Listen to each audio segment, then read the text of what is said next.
To me, the best way to get out of something is realize you're not in it. How would you go about doing that? To me, it's entertaining a possibility. I think you can learn about what you're not here. You can't learn about what you are because you are it already. And you don't need to learn about it. But you can definitely learn about what you're not. And in telling the truth about what I'm not, there are free samples of living from what you are, unadorned with the idea of what you're not. Yeah? So I go for just telling the truth about what you're not. And then when you do, all the truth distills into one statement, and it's not a statement, it's like a unspoken yes in your gut. That is, I'm not that. And there you are. Right. This is sort of your story that I've seen you tell on film, which I also believe was probably originally attributed to Papaji, of the lion and the sheep. Yeah, yes, yeah. I just changed it a little bit. Yeah, it's good. I loved it. Maybe you'd share it with our people. The lion and the sheep is an old story, and so there's a young lion, and I probably screwed it up a little bit, but this is how I tell it. There's a young lion and a mother, and the mother dies, and so the young lion gets abandoned, and it's in a field, and then doesn't know what to do. It's not doing well. It doesn't know how to capture anything to eat. And then a herd of sheep come by, and it tries to glom on to the sheep herd. Now the sheep are a little nervous because they recognize it as a lion, but the lion has no idea what it is, or not a strong one at least. And so it starts living with the sheep, and it starts chewing cud, you know, and sitting around talking about who's going to be the next sweater and all this stuff, and getting into the world of sheepness. And, you know, it feels a little irritable, restless, and disquiet, you know, but it just tries to avoid it, distract itself from it, you know. And it running around. And then one day an old lion comes charging down into the meadow looking for food, and it sees the herd of sheep, and it starts chasing the herd of sheep. Then it sees a young lion out of the side of its eye, and it goes, well, that young lion's joining the hunt. But then it realizes the young lion's running with the sheep. So it veers off to the young lion and grabs it, and then the young lion rolls over on its back and says, please, please, Mr. Lion, don't kill me. I'm just a helpless sheep. And it's like that. The old lion's a little perplexed, so he grabs the young lion and he drags him to this pond of water. He doesn't say anything, he just sticks both their heads over to water, and there's the reflection. And so the young lion sees that his face matches the other face, and he gets it, yes? And so the old lion looks at him and goes, roar. And so the young lion doesn't have to take 8 weeks of roaring classes, yes? It doesn't have to, you know, go to a retreat or a seminar. It has a natural inclination to roar. It just never tapped into it. So it immediately roars, yeah? So it woke up. So here's the lion got it, yeah? Bimbo. It's a lion. It's now roaring. It probably realizes it can chew those sheep, you know what I mean? Forget the sweater. It's going to, you know. Let's say the sheep, they don't meet a lion, but they get a feeling they like to be like a lion, yeah? They've run into an old book about how courageous lions are, and they're the king of the jungle. And the sheep, obviously believing they're not too courageous and not too much is going on with them, they'd like to be a lion with the hopes that it would make them have a greater advantage as a sheep, if I could be more like a lion. So then they start reading a book about being a lion.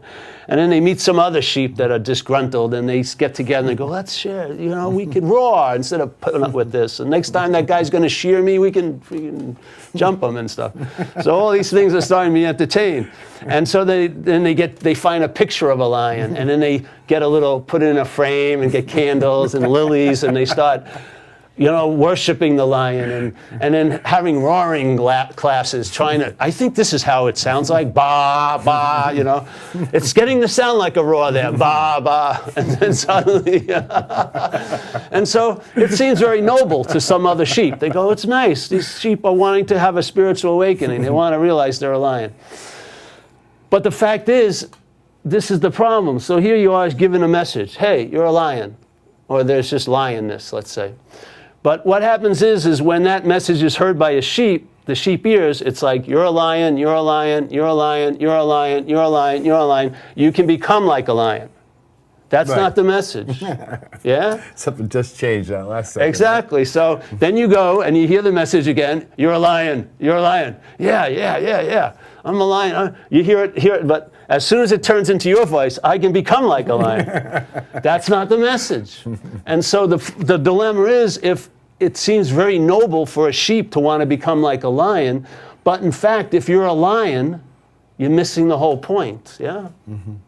obviously. Yeah. So to try to practice to be a lion is actually reinforcing the belief that you're a sheep. That's right. And sometimes people, to have that constant reinforcements of being a sheep, you're going to have a long, long path here. Long spiritual path. Some will say it's going to be lifetimes because obviously what's being reinforced is a lie. So you have to practice a whole lot A whole lot of effort. that you believe you're trying to get out of something to actually reinforce the belief you're in it. It doesn't take any effort whatsoever to, you know, in the waking, whatever. It's nothing. There's absolutely no thought or effort on our part, like it says in our book. You'll be placed in a position of neutrality. Yeah. So let's sort of circle back. You started with a comment about self-centeredness being the core issue of addiction, and addiction extending way beyond alcohol and drugs and into everything, chasing women, chasing cars, chasing careers, chasing food, chasing. I'm incomplete. I'm trying to complete myself with objects. And it comes from this feeling of being self-centered. And now we have the other image of the lion. Okay? What would you say to someone who was coming in, let's say, and trying to work on recovery, who were still in this? Well, then I would, for me, I would self-centered position. To tell you the truth, for me, I would have them get their externals down, because in this external world, if they're invested in that action will reinforce thought. You know, if a good action or whatever, a clear or a working action will start correcting your thinking. You can't, yes, you can't correct your actions with thinking, but you can correct your thinking with actions here, because it's a dualistic situation. Yes. So most of us in addiction, the thinking is really a main dilemma. So you use the opposite of that, which is action, and then it becomes an antidote to the opposite. Yeah. So the action will actually correct the thinking. We're trying to correct our actions by our thinking, which reinforces the dilemma. Right. So I would say in the beginning, you know, it's like in the beginning, your houses are on fire.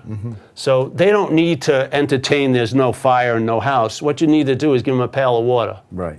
Yes, to me, it's a pail of water. So that's what I do. And it's different for every person, you know, you feel it out.